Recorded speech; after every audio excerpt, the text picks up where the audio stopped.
നമസ്കാരം, പുതിയൊരു വീഡിയോയിലേക്ക് എല്ലാവർക്കും സ്വാഗതം. ഇന്ന് ഞാനിവിടെ വന്നപ്പം ഞാൻ നട്ട കുറച്ച് ഫ്രൂട്ട് ട്രീസ് കാണിക്കാമെന്ന് ഓർത്തു. ഫ്രൂട്ട് ട്രീസിലൊക്കെ പൂവൊക്കെ വന്നിട്ടുണ്ട്. ഞാൻ കഴിഞ്ഞ ദിവസം കാണിച്ചായിരുന്നല്ലോ, പേരയ്ക്കൊക്കെ കാണിച്ചായിരുന്നല്ലോ. ഇപ്പം ഇവിടെ നിൽക്കുന്ന ബാക്കിയുള്ള ചെടികളിലൊക്കെ പൂ ഉണ്ടായിട്ടുണ്ട്. വേറെ 2-3 ഉണ്ടായിരുന്നതൊക്കെ കരിഞ്ഞു പോയതാണോ വെട്ടിക്കളഞ്ഞാണോ എന്താണെന്ന് അറിയത്തില്ല. എനിവേ ഇവിടെ നിൽക്കുന്ന ഞാൻ കാണിച്ചു തരാം. എൻ്റെ ആപ്പിൾ മരം ഞാൻ കാണിച്ചു തരാം. ഇതാണ് എൻ്റെ ആപ്പിൾ മരം. ആപ്പിൾ മരത്തിൽ പൂവിട്ടിട്ടുണ്ട്. ഇനി ഒരു കുറച്ച് നാൾ കഴിയുമ്പോഴത്തേക്ക് ഇതിൽ കായാകും കേട്ടോ. പൂവിട്ടിട്ടുണ്ട്, കാണിക്കാനാണ്. കണ്ടോ, ആപ്പിളെല്ലാം നിറച്ച് പൂവിട്ടിട്ടുണ്ട്. കണ്ടോ, ഇവിടുത്തെ ഒട്ടുമിക്ക മരങ്ങളും ഇങ്ങനെയാണേ. എന്താണെന്ന് വെച്ചെങ്കിൽ സ്പ്രിങ് തുടങ്ങി കഴിയുമ്പോഴേ പൂവായിട്ടിങ്ങ് വരും. അത് കഴിഞ്ഞിട്ടാണ് അതിൻ്റെ ഇലയെല്ലാം വരുന്നത്. ഈ ആപ്പിളിൻ്റെ പ്രത്യേകത എന്ന് പറഞ്ഞെങ്കിലുണ്ടല്ലോ, ഇതൊരു ഗ്രാനി സ്മിത്ത് ആപ്പിളാണ്. അത് നല്ല പുളിയൊക്കെ ഉണ്ട്. നമുക്ക് അച്ചാറിടാനോ നമ്മുടെ മാങ്ങയ്ക്ക് പകരമായിട്ട് നമുക്ക് അച്ചാറിടുവോ ചമ്മന്തി അരയ്ക്കുകയോ ഒക്കെ ചെയ്യാൻ പറ്റുന്ന ഒരു തരം ആപ്പിളായിരുന്നു. എന്നാൽ പഴുത്ത് കഴിയുമ്പോൾ നല്ല മധുരമുണ്ട് തന്നെ. ഈ നിൽക്കുന്ന മരം നിങ്ങൾക്ക് മനസ്സിലായി, ഇതാണ് അവക്കാഡോ ആണ് കേട്ടോ. ഇത് അവക്കാഡോ, ഇതിവിടെ കുരു വീണ് ഉണ്ടായി വന്നിരിക്കുന്നതാണ്. ഇതിങ്ങനെ മുളച്ച് വന്നിരിക്കുന്ന അവക്കാഡോ. ഇത് ഇഷ്ടംപോലെ നമ്മൾ അവക്കാഡോയുടെ ഇതുണ്ടല്ലോ, സീഡിങ് ഇട്ട് കഴിയുമ്പോഴത്തേക്കും അത് ഉണ്ടായി വരും. ഇതുകൊണ്ട് 3 നിൽക്കുന്നത് 2-3 ഇവിടെ വേറെ കുറേ എണ്ണം നിൽപ്പുണ്ടായിരുന്നു. ഞാൻ കുറച്ചെണ്ണമൊക്കെ പറിച്ച് കളഞ്ഞു. ഇവിടെ ഒരു 5-6 നിൽപ്പുണ്ട്. ഇപ്പോൾ ആർക്കെങ്കിലുമൊക്കെ അവക്കാഡോ മരം വേണമെങ്കിൽ പറഞ്ഞാൽ മതി, ഞാൻ ഇവിടുന്ന് പറിച്ചു തരാം. ഇത് എന്താണെന്ന് മനസ്സിലായോ?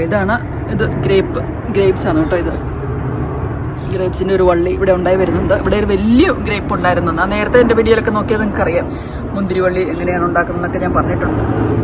അപ്പോൾ അതാണിത് ഈ നിൽക്കുന്നത്. അതുപോലെ അതിൻ്റെ ഒരു ചെറിയ ഒരു തൈയാണിത്. അതുപോലെ തന്നെ ഇവിടെ വേറെ ഒരെണ്ണം നിൽപ്പുണ്ട്. അങ്ങനെ ഇത് വേറെ ഒരെണ്ണമാണ്. ഇതുപോലെ ജസ്റ്റ് കോല് കുത്തി വെച്ച് ഉണ്ടായി വന്നിരിക്കുന്ന കേട്ടോ. ഇത് നമ്മളിതിവിടെ എല്ലാം വീടൊക്കെ പറിച്ചായിരുന്നല്ലേ. ഇതിൽ ഇഷ്ടംപോലെ വീടായി. ഇനി അടുത്ത ആഴ്ച ഒന്നും കൂടെ വീട് പറിക്കണം തോന്നും. ഇനി ഇത് നമ്മുടെ പേര നല്ല പേരയ്ക്കൊക്കെ ഉണ്ടോന്ന പേര. ഇനി ഈ മരം എന്താണെന്ന് നിങ്ങൾക്ക് മനസ്സിലായോ? ഈ മരം നിങ്ങൾക്ക് ഇവിടെയുള്ളവർക്ക്, ന്യൂസിലൻഡിലുള്ളവർക്ക് നന്നായിട്ട് അറിയാവുന്നതായിരിക്കും. ഇതാണ് ഫിജിയോവ എല്ലാം. ഇത് മുട്ടിട്ടിട്ടുണ്ട്. ഇതുണ്ട്, മുട്ടിട്ടിട്ടുണ്ട്. ഇഷ്ടം പോലെ പൂ ഇട്ടിട്ടുണ്ട് കേട്ടോ. ഇഷ്ടംപോലെ പൂവുണ്ട്. അപ്പോൾ ഇത് ഇഷ്ടം പോലെ ഫിജിയോവ ഉണ്ടാവും ഈ വർഷം. ഇതുണ്ടോ ഫിജിയോവ നിൽക്കുന്നത്. ഫിജിയോവ നിറച്ച് പൂത്തിട്ടുണ്ട്. പൂത്തെന്ന് പറഞ്ഞാൽ മുട്ടിട്ടു. ഇച്ചിരി കഴിയുമ്പോഴത്തേക്ക് അത് പൂക്കും. ഇത് മുട്ടെല്ലാം വിരിയും. നിറയെ ഉണ്ട് കേട്ടോ. നിറയെ ഉണ്ടാകുന്ന ഒരു സാധനമാണ് ഇത് ഫിജിയോവ എന്ന് പറഞ്ഞാൽ. നമ്മുടെ പേരയ്ക്കാടെയൊക്കെ ഒരു രുചി തന്നെയാണ് ഇതിന്. അടുത്ത് ഇതെന്താണെന്ന് നിങ്ങൾക്ക് മനസ്സിലായി? ഇതാണ് നമ്മുടെ പോമഗ്രാനൈറ്റ് അല്ലെങ്കിൽ നമ്മുടെ മാതളനാരകമാണിത്. മാതളനാരകത്തെ പക്ഷേ ഞാൻ ഇവിടെ ഉണ്ടായിരുന്ന സമയത്ത് മാതളനാരകത്തിൽ കായൊന്നും അങ്ങനെ കായ്ച്ചില്ലായിരുന്നു. പഴയ നമ്മുടെ വീട്ടിലത്തെ പനലാരത്തിലാണ് കായ്ച്ചത്. ഇവിടെ ഞാൻ 2 നട്ടിട്ടുണ്ട്. ഇത് ചിലപ്പം സെൽഫ് പോളിനേറ്റ് ചെയ്തില്ലെങ്കിലോ എന്നോർത്ത്. എന്നിട്ടും ഇതിൽ കായ ഉണ്ടായോ എന്ന് എനിക്കറിയത്തില്ല. ഇതിൽ ഇപ്പോഴൊന്നും പൂ ഇട്ടിട്ടില്ല, കായുള്ള പൂ ഇട്ടിട്ടില്ല. ഇത് നമ്മുടെ നാരകം.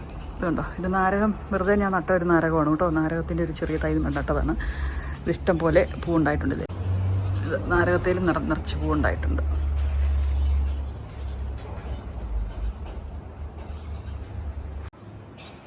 ഇതാണ് നാരകം നിന്നെ മുഴുവനോടെ കാണിക്കുക. ഇത്ര മുഴുപ്പുള്ളൂ കേട്ടോ നാരകത്തിന്. അതായത് 1.5 മീറ്റർ പൊക്കമൊക്കെ കാണുള്ളേ. കുറച്ചൊക്കെ കോതിയൊക്കെ നിർത്തുവാണെങ്കിൽ കുറച്ച് നല്ല ഒതുങ്ങി നിൽക്കും ഈ നാരകം.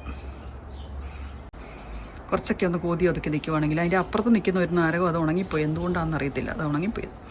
അത് വെറുതെ ഒരു സീഡിട്ട് ഉണ്ടായി വന്നതായിരുന്നു. അതിൽ കായ്ച്ചായിരുന്നു, പക്ഷേ അത് ഇപ്പോൾ ഒതുങ്ങിപ്പോയത്. ഇതുണ്ട്, എനിക്കിന്ന് എന്താണെന്ന് പറഞ്ഞ് മനസ്സിലായ. ഇതാണ് ബേ ലീഫ്. നമ്മൾ ഇതിൻ്റെ അകത്തൊക്കെ ഇടത്തില്ലേ, കറിക്കകത്തൊക്കെ ഇടുന്ന ബേ ലീഫിൻ്റെ ട്രീയാണിത്. ബേ ലീഫാണിത്.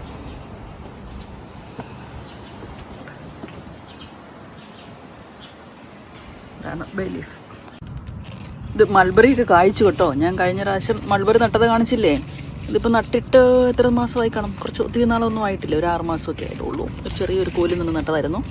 മൾബറി കായ്ച്ചിട്ടുണ്ട് കേട്ടോ. ഇതുണ്ടോ, ഒരെണ്ണം മൾബറി ഒരെണ്ണം പഴുത്ത് വരുന്നൊരു പുളിക്കായിട്ടുണ്ട്. മൾബറി ഞാൻ ഇങ്ങനെ ആളുകൾ പറഞ്ഞത് കോല് വെച്ച് നട്ടെങ്കിൽ മൾബറിക്ക ഉണ്ടാകുകയില്ലെന്ന്. ഇതുകൊണ്ടോ, മൾബറിക്കൊക്കെ ഉണ്ടായിട്ടുണ്ട്.